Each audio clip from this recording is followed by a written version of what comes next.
I have watched every single video that's come across my feed reviewing the new Sony A7V, but every one of them has left a ton of stuff out, and there's a handful of things that I've experienced and know about my own A7V that I bought with my own money that absolutely none of the reviews have talked about it. So today in this video, I'm going to attempt to give you the ultimate A7V review, the one and done, the last one you actually need to watch if you're considering buying this camera or if you just want to learn about cameras. Let's get into this.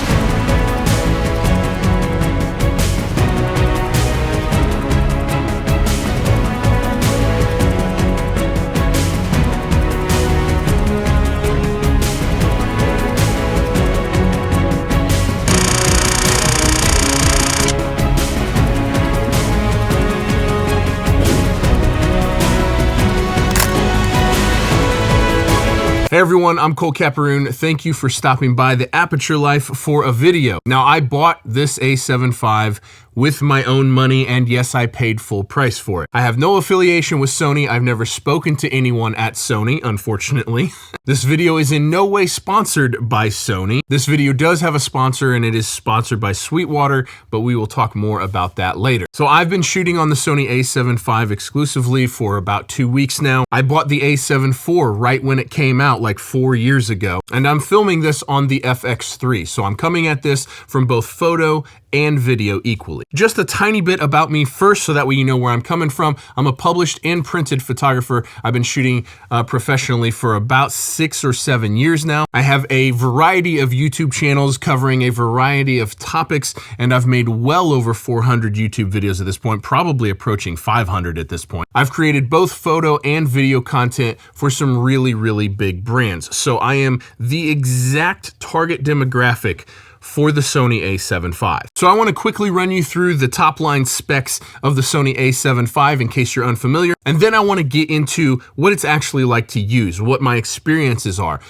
all the claims that all the reviews and that Sony themselves have made, are they actually accurate? Does it live up to the hype? We're going to discuss its advanced dynamic range claims, we're going to do image comparisons, and I'm going to tell you my least favorite things about it, because there's a couple of them for sure. You're probably going to see me reference some notes here quite a bit, because this is just so much information that I had a hard time keeping this all straight and putting this outline together. And I really want to make sure that I'm giving you guys the best and most accurate information possible. So let's start with the specs of the Sony A7V. It has the A7 IV body. It is pretty much identical. It has a 33 megapixel partially stacked backside illuminated sensor. It is the same resolution as the A7 IV, but it is partially stacked, so it has significantly faster readout speeds, which is one of the top headlines of the A7V. In video, we're getting 12 millisecond readout speeds versus 67 milliseconds on the A7 IV, so dramatically improved rolling shutter. We get full frame 4K 60, and we get 4K 120 with an APS-C crop. We now get the same 759-point AI autofocus system from the A1 II. Sony's claiming 16 stops of dynamic range in photo, but there's some caveats to that. We're going to get to that, and we're going to test the dynamic range later in this video. We have bumped up to 7.5 stops of IBIS, in-body image stabilization, and that is compared to the 5.5 stops of the A7 IV. I'm going to discuss that too, kind of in depth. We get the screen from the A9 II, but we also get the vari angle tilt flip out screen from the A7R5. It has double the resolution of the A7 IV. We now have 2 USB-C ports instead of a USB-C and a USB micro port. It does 4K 30 over webcam as opposed to only 1080 on the A7 IV. We get up to 30 frames per second in photo as opposed to 10 frames a second on the A7 IV.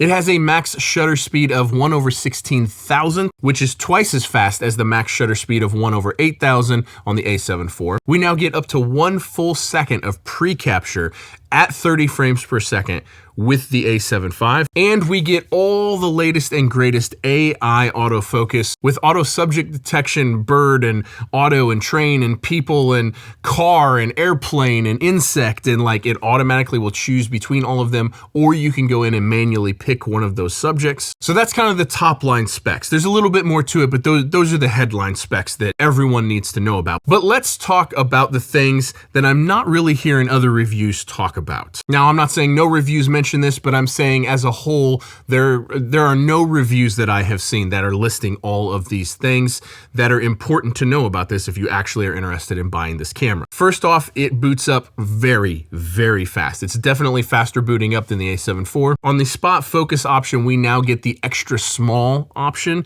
in the A7 V, which I actually really, really like, because if I'm trying to focus on a very specific detail, it is much easier to nail focus with autofocus with the extra small spot focus. On the A7 IV, if I was being very particular about what I wanted to focus on, I would just always switch into manual focus and do it manually. I have found that I need to do that way, way less on the A7 V. Now, another additional mode is that tracking spot focus now has the extra small version as well. There's a lot going on with the shutter of the A7 V that I want to make sure that I touch on, because absolutely no reviews are telling you all of this. Now, first of all, the A7 V tops out at 30 frames per second, while the A7 IV tops out at 10 frames per second. The A7 IV is maxed at 10 frames per second in electronic or in mechanical shutter, while the A7 V tops out at 10 frames per second in mechanical, but 30 frames per second in electronic shutter. Now, the A7 IV, for me, the electronic shutter was pretty unusable. It has such a slow readout speed that if you're hand holding the camera or if there's any movement in the frame, there was just bending and warping, and I never used electronic shutter on my A7 IV because it just wasn't that great. On the A7 V, all of these problems have been fixed. I've had no issues using the electronic shutter, even for handheld and even for moving subjects. Now, in addition to that, the A7 IV topped out at 1/8000 shutter speed in either mechanical or electronic. The A7 V now tops out at 1/16,000, so twice as fast the shutter speed when you're using the electronic shutter. The shutter themselves, the actual mechanical shutter, is actually different between these two.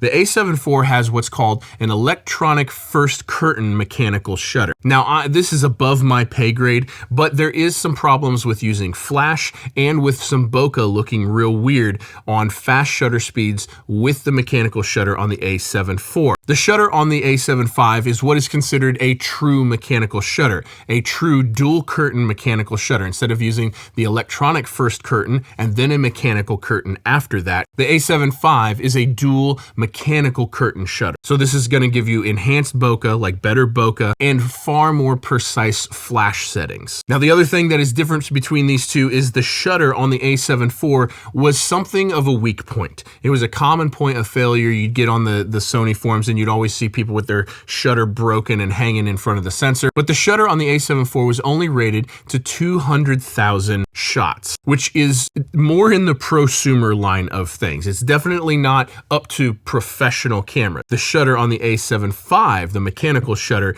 is rated for 500,000 shots. So more than double. I believe it's the same shutter count or the same estimated shutter count as like the A7R5 or any of the other actual pro cameras in Sony's lineup. Now, another thing that I want to make sure that I touch on the A7 V shutter is that in electronic mode, in burst mode, when you're getting 30 frames per second, first of all, it's blackout free, so there is no blackout when you're doing 30 frames per second. Secondly, in 30 frames per second, the highest frame rate that this is possible of shooting in photo mode, you are still getting 14-bit color photos. Why is this important? And this is going to be maybe the only comparison I make between Canon and Nikon and Sony in this video. It's important because on the Canon R6 Mark III, if you want that high burst rate on the Canon, you only get 12-bit photos. So if you want the fastest burst rate on the Canon, it dumbs it down from 14-bit to 12-bit. And on the Nikon, if you want fast burst rate, you only get 20 frames per second. Now, you do retain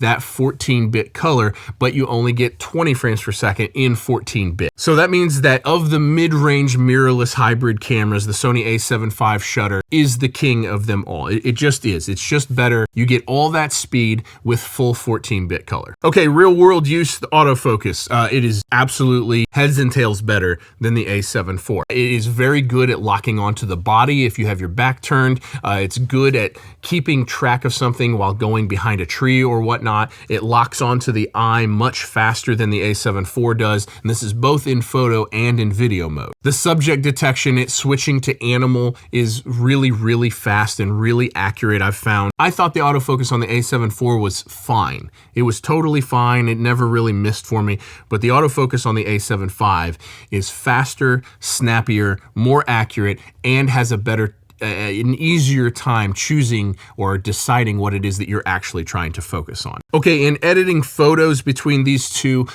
this is a little bit anecdotal, but I feel like the files edit easier from the A7 V. The colors just seem a little bit more natural. There is absolutely more dynamic range, and I'll show you that in a second, but they just edit easier. I like the files coming out of this better. And then that leads us on into the enhanced AI auto white balance that the A7 V have, because not only is the color science significantly better, the skin tones are significantly better, the white balance is significantly more accurate when left in auto. But it's not just in photo, and it's not just when left in auto. Even when all of these cameras are matched white balance, so this is 5200K, what you're seeing right now is the exact same shot with the exact same lighting, with the exact same settings between my A7 IV, my A7 V, and my FX3. And take a look at the skin tone differences between the A7 IV and the A7 V. These are the exact same LUTs, exact same everything. And the difference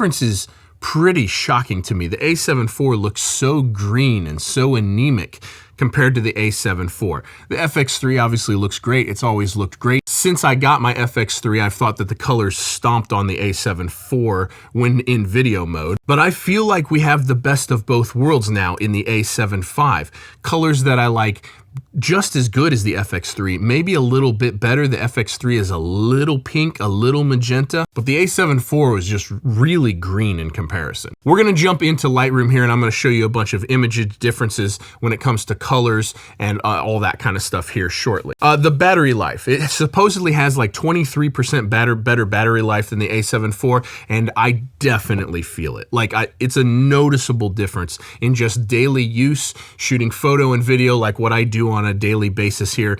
It is a very noticeable difference between the A7 V and the A7 IV, but it's an extremely noticeable difference between the A7 V and my FX3 that I'm shooting on right now. The FX3, it feels like it really chews through batteries compared to the A7 V. This is clearly much more efficient. Now, the screen on the A7 V is not only double the resolution of the A7 IV, but it is also larger, and it's the tilt vari-angle LCD screen. And I gotta say, after shooting on this for 2 weeks, kind of exclusively, when I go back to the A7 IV or the FX3, it really feels like I'm taking an actual step backwards in the screen. Not just the image quality, but the operation of it. This new tilt up, tilt down, flip out, turn around LCD screen on the A7 V it's the best operating screen I've ever used. I'm not gonna say it's the best looking screen I've ever seen on a camera. It looks totally fine, but in real world use, it's the best.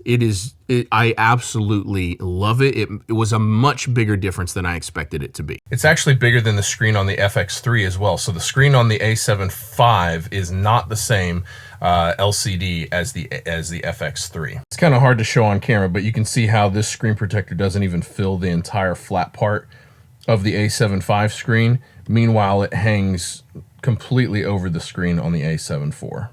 The rolling shutter performance is dramatically better thanks to the much faster partially stacked sensor of the A7 V.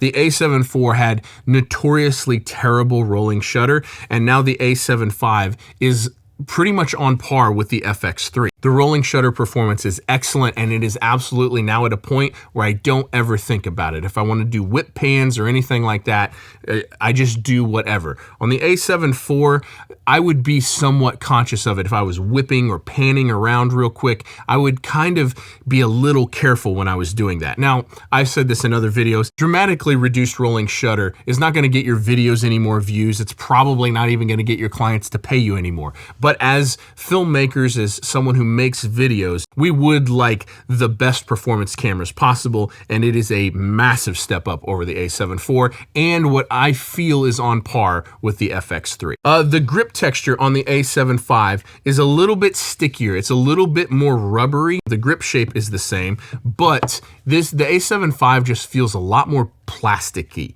It definitely feels cheaper and it feels more plasticky and has less grip. The A7 V feels more secure in your hand with that kind of more tacky rubbery grip, and it gives it a little bit more premium feel in my honest opinion. Okay, let's talk about IBIS in photo and in video for a second. The 7.5 stops of IBIS on the A7 V versus the 5.5 stops on the A7 IV, I didn't think would make that big of a difference. I really didn't. It's only 2 extra stops. How much bigger could it be? No, it is. Maybe it's just the threshold of how still I can hold something. But for me personally, and how still I can hold a camera for a long exposure shot, it is a significant, like a real significant difference. I do a lot of waterfall shots. I could never hand hold the A7 IV still enough to get the water flow that I wanted out of a waterfall shot. I think going down to like 1/6 of a second is about the slowest I've ever been able to go hand holding the A7 IV and still get tack sharp photos.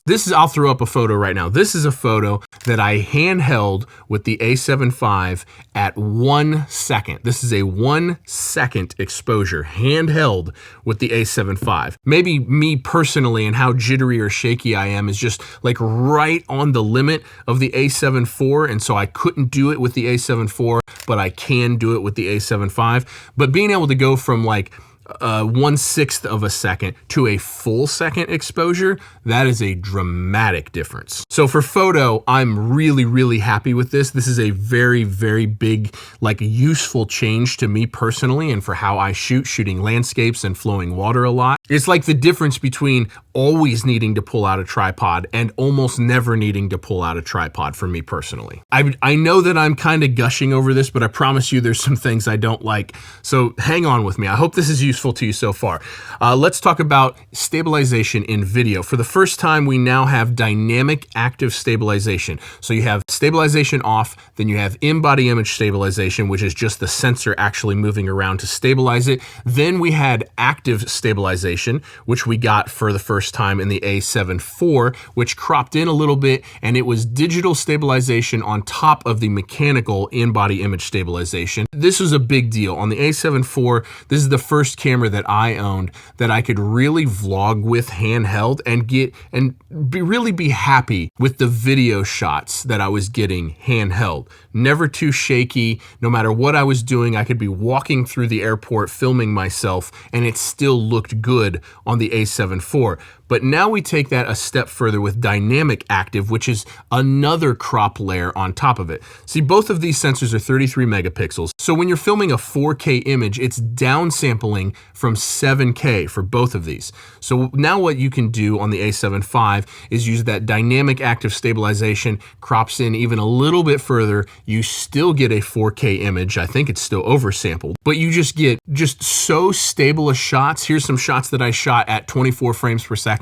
And like, I've never been able to get shots like this without using slow motion of some sort. So for the right use case, dynamic active stabilization is actually a big deal. It crops in too far for vlogging for me personally, so I would never use it for vlogging. But when trying to get like gimbal-like shots, like gimbal-like B-roll, pretty crazy. The other thing is we now get active stabilization in 4K 120, which we didn't even get active stabilization on the 1080 120 on the A7 IV. So not only do we now have 4K 120 and full frame 4K 60, we get the active stabilization in both of those modes. Now, I didn't get to test out the pre-capture very much. I usually only do pre-capture for sports and wildlife, and I don't do that much sports photography. I do enjoy some wildlife photography, photography. So I am very, very excited about the pre-capture on the A7 V. What pre-capture is when you're in electronic shutter, you can have a burst mode of up to 30 frames per second, but it's always capturing up to a full second before you push the shutter. So that means you got a bird on a branch and you're wanting to catch it mid-flight. And as soon as it takes off, you hit the shutter button. Well, you would have always missed that on the A7 IV because you don't have pre-capture. It's too late. On the A7 V, it's already taking all those photos and saving a full second before you push the shutter button. And so in theory, you never miss the shot. 30 frames per second is pretty much fast enough for any wildlife or bird photography, and coupling that with pre-capture means you're almost never gonna miss the shot. So I'm very excited. I will be testing that in the future. I did not have time to test that right now because we're in the fall, it's cold here in Tennessee, and I'm not shooting much wildlife right now. So when it comes to actually using this, the A7 IV was wonderful in how I could save presets. The A7 V is exactly the same. See, not only do you have 3 different modes here where you can switch between photo, video, and S&Q, you also get 3 memory presets per mode plus a manual. So what this actually means is you actually can have, I treat this like 4 presets per mode. And I'll do a whole video explaining how I customize the dial operations and how I set everything up. So be sure to subscribe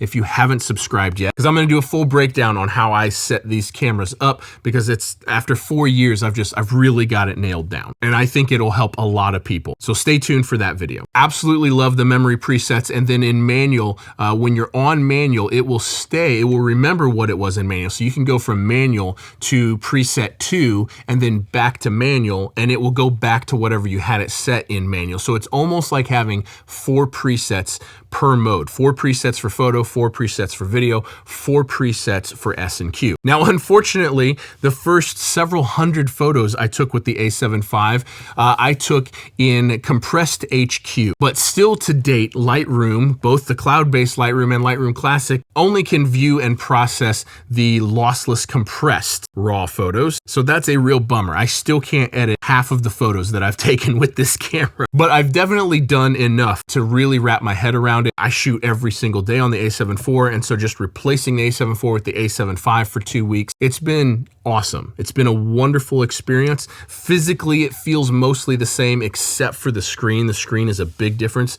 but the files are just really impressive. So before we get on to the things that I don't like, let's jump over into the editing room, hit into Lightroom, and I wanna show you the difference in photo between these two. And let's test the dynamic range real quickly. Okay, so let's jump into Lightroom here and take a look at the first thing. I wanna show you the skin tone difference and the white balance difference here, the color science difference. I'm not sure how much of this is white balance and how much of this is color difference. I think a pretty big majority of this is color science difference, because in the video I had the white balance locked and there was a significant difference as well.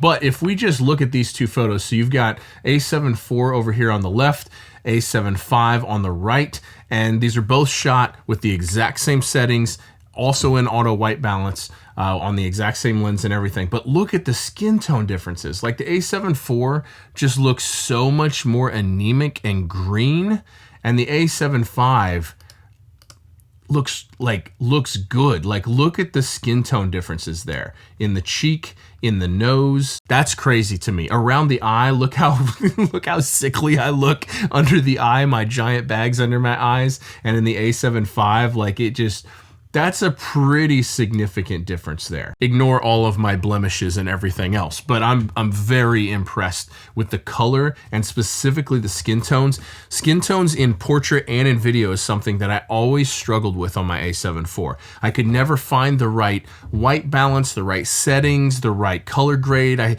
It was just difficult to find the right thing for skin tones. And the A7 V, boy. Here's another one, A7 IV on the left and A7 V on the right. Again, ignore my ridiculous blemishes, but just look at the difference.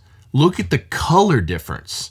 Like, that's a really big difference to me. Not only does the skin just look more natural, it's more alive. There's more 3-dimensionality to it. Especially look right up here in this area on both photos. Like around my eye, it is significantly better looking, like kind of shockingly so to me personally. So color science, huge improvement in my opinion. Okay, so let's take a look at some dynamic range photos. This is not meant to be a good photo. This is meant to break the dynamic range of these cameras.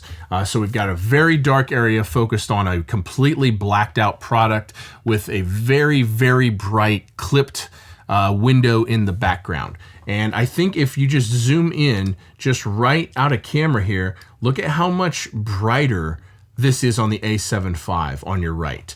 I feel like that is a significant difference. I also feel like the bokeh just looks a little bit better. Maybe this is the difference in the mechanical shutter, and we're talking very minute details here. But dynamic range, it looks better. And if we're going to try to edit this, let's edit the A7V photo. So we'll pull this down. Can we recover all these highlights? Yes, you can see the clouds in the background.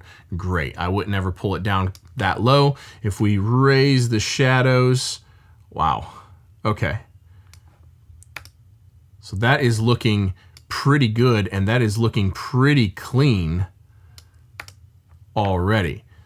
I don't think I'd probably pull it that hard. Again, I wouldn't ever even take a photo like this to begin with. Let's go -60 and +60. Let's add in a little bit of contrast. I feel like we can push the luminance of the mid-range up a little bit. Something like there. I still wouldn't ever light a photo just like this, but for the sake of this, let's copy this and let's paste it over here.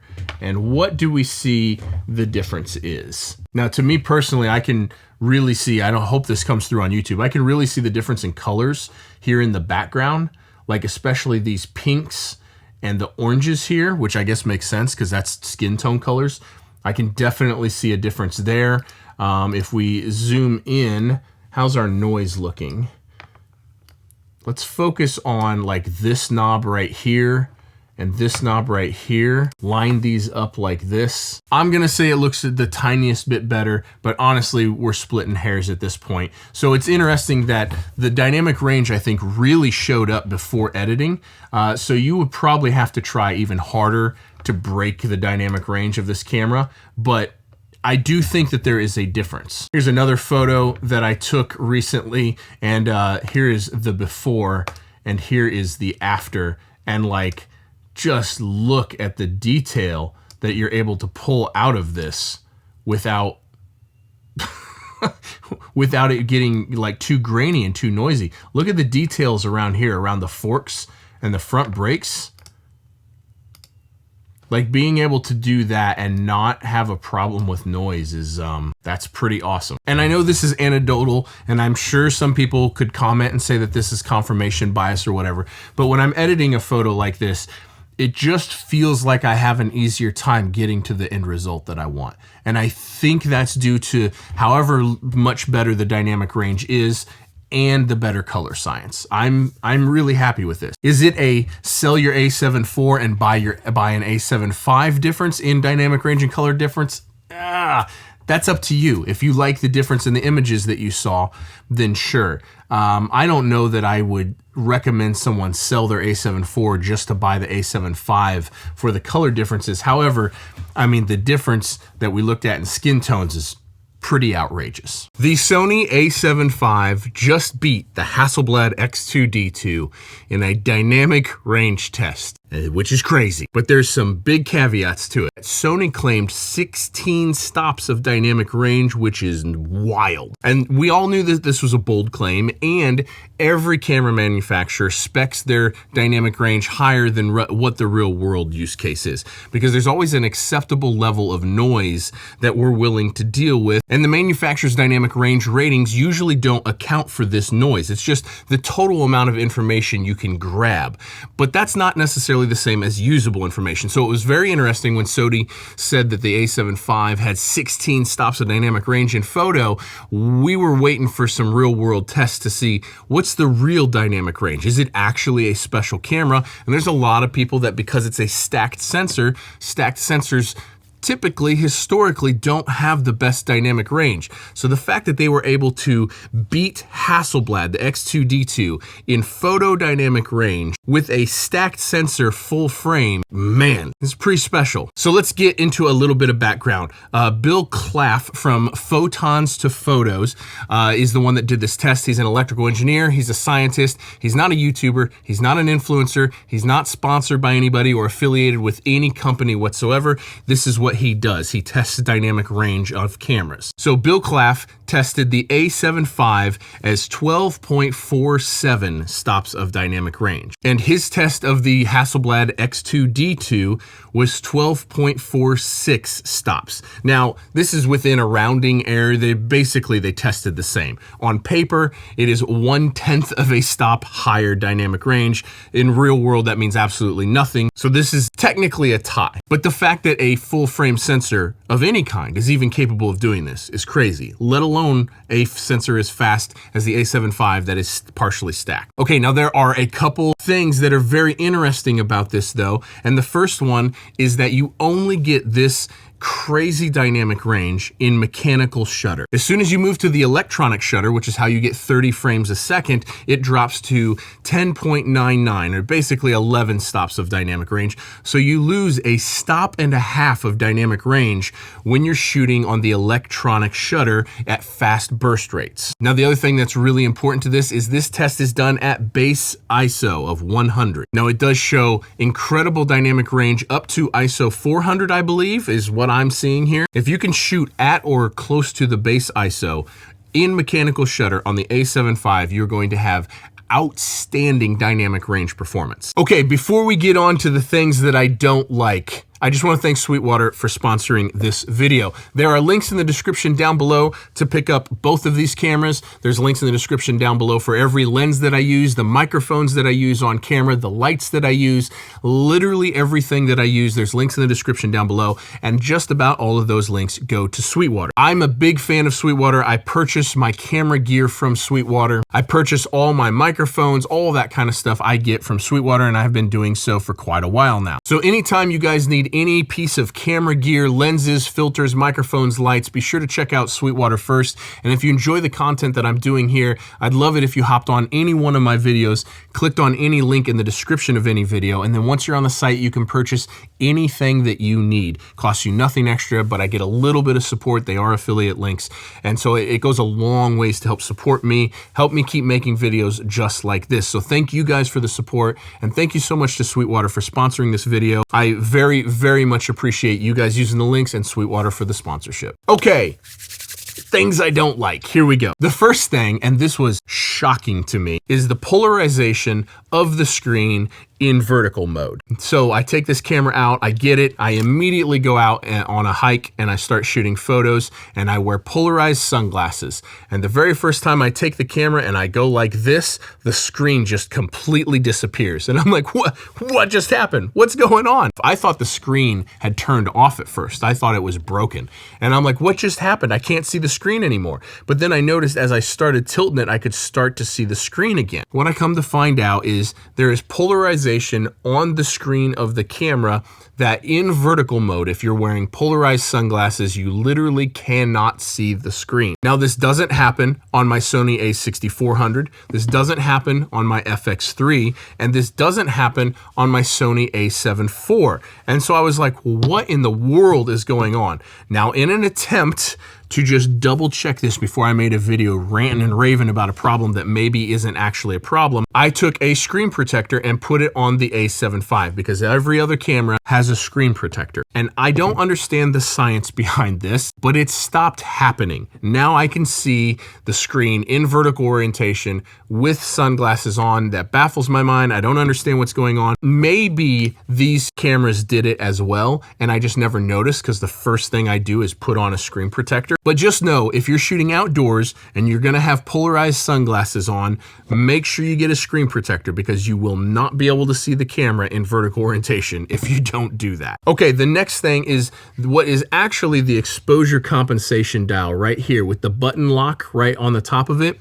It is significantly easier to move, like a lot easier to move than my A7 IV, and I bump it a little bit. If I'm being real picky about shooting photos at ISO 100, I have to make sure that I click the button and lock it, because at least on my 2 units here, it moves faster, or it moves easier. It still feels good. It doesn't feel cheap. It doesn't feel wobbly or anything like that, but I can move it easier.